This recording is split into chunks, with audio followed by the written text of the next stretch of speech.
Pwede po bang magtanong anong magandang date mag-confirm sa GSIS MPL?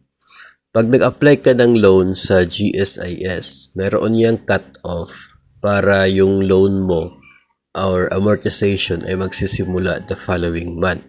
Kapag magsisimula siya the following month, yung deduction doon sa application mo na tinatawag nilang advance interest ay mas maliit o kaya ay dahil sa mas maliit lamang yung mga araw na kukunan ng advance interest, ang cut-off na yan ay 23rd of the month. So kapag nagpapa-confirm ka ng loan doon sa AAO mo, no, make sure na ito ay ma-confirm nila before the 23rd. Kasi after nila ma-confirm ay itong GSIS iga-grant yung loan. After confirmation from the AAO, the GSIS will now grant the loan. Once the loan is granted on the 23rd of the month, pasok pa yan, no, sa deduction the following month. So, ibig sabihin ng advance interest mo na i-deduct sa loan ay from 23 until the end of the month. Ito yung mga nasa 7 or 8 days lang yon. Kapag lumagpas sa 23, yung loan granting ng in-applyan mo, naging 24, no? Ang deduction kapag 24 na yung granting, magsisimula the second month after ng application mo. So kung loan granted October 24, ang first deduction ay hindi November, kundi December.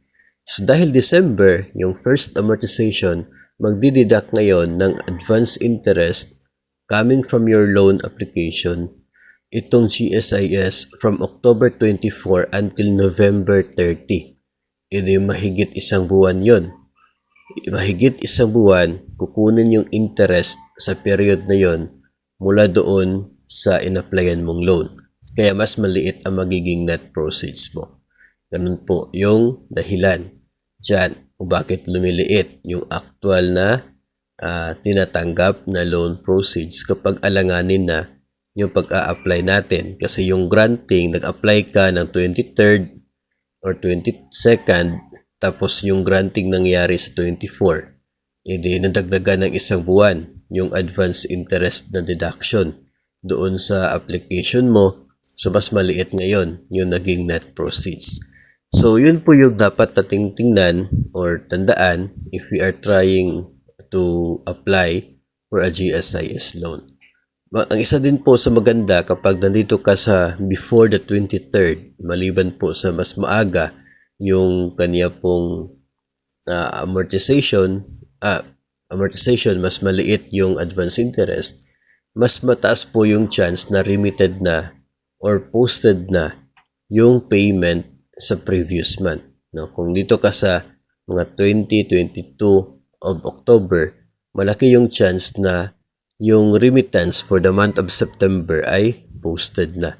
So, mas lumiit ngayon yung outstanding balance mo na i-deduct doon sa loan application mo. So, mas mataas ang magiging net proceeds kapag dito na portion yung date ng pag-apply, pag-confirm ng AAO at pag-grant ni GSIS sa loan application.